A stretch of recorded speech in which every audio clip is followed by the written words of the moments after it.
Hi, I'm Larry Cole, and I'm a trainer consultant with the Dealer Institute.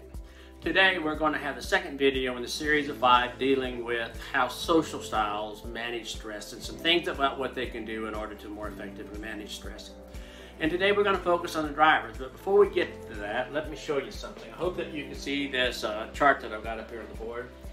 And over here on the left-hand side on the vertical axis, I've got the word performance.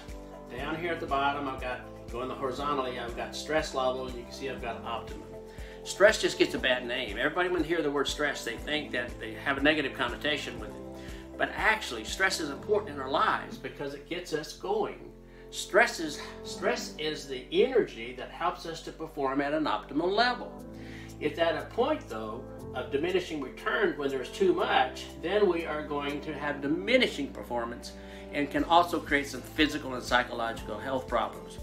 A lot of people say, yeah, I'd like to live in a stress-free environment. Well, there's only one that I know of in this world, and that's what's called a cemetery. And I don't think we're ready to go there yet. I've got a friend of mine who says, well, I'm ready to go, I just don't want to go on the next load. All right, so we're going to talk about drivers today. As you can see from the last time we talked, drivers are high on assertiveness. Assertiveness is an energy dimension. People can tell people what they think, but they're lower on the people side.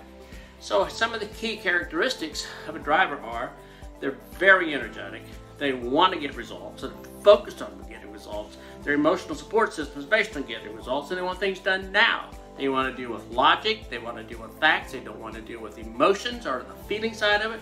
They don't care about what you think, they just want logic, facts, and data. Now, so what happens to them when they, what pushes their stress button? Well, let's look at some of those characteristics again, but this time, lack of control. They like to control, they like to get results, they like to control, loss of control. Perceived incompetence by other people.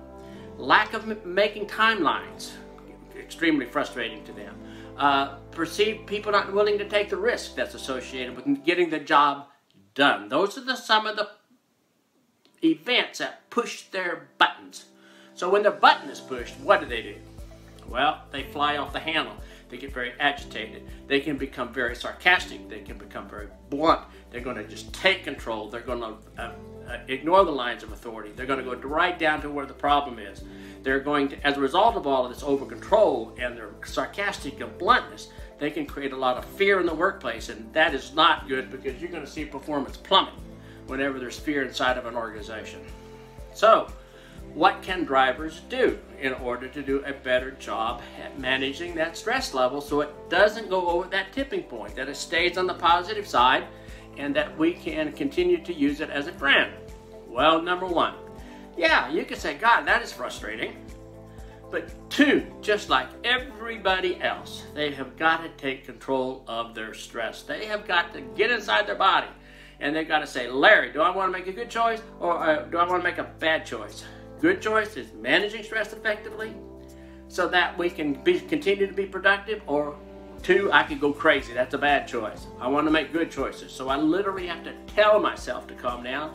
I may even have to accept a more comfortable nonverbal position just to help me to calm down. The other thing that you could do is just take a walk around the dealership. Go around the block. Walk around the building. Look at things around. Just get rid of the energy that's inside of your body. All right? 3, you guys love facts, so let's deal with facts. Let's get a team together. Instead of pushing people away, let's get the team together. And let's look at the facts of the situation. What are the data telling us? What are our options? What do we think that we need to do about it? We're going to implement an option, and then we're going to monitor the progress associated with that option. We're going to do it very logically and very factually and very emotionally calm in order for us to get results. Thank you very much for watching this video, and next week we're going to deal with expressives.